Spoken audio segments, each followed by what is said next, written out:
Merced está de fiesta, es el día del Gaucho Gil.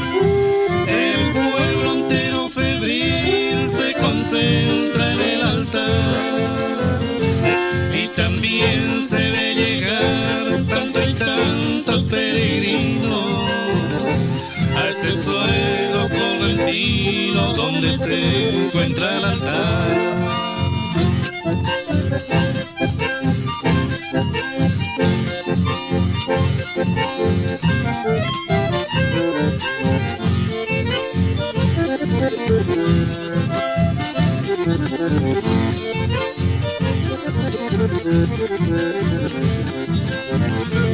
Estrofas no ha de faltar con un sentir musiquero, porque al gaucho payurero le brindan toda su fe, pues más de uno a su vez milagros han recibido.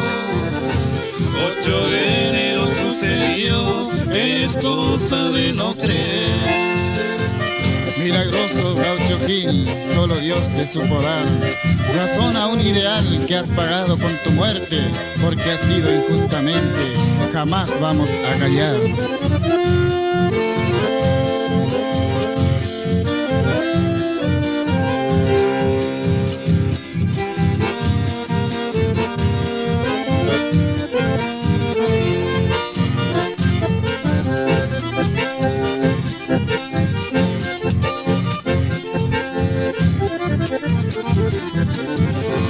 Los paisanos con su estampa y las banderas coloradas, luciendo cual llamarada al costado del camino, está el gaucho correntino, ha quedado para siempre, noble hijo de Corrientes y consuelo de peregrinos.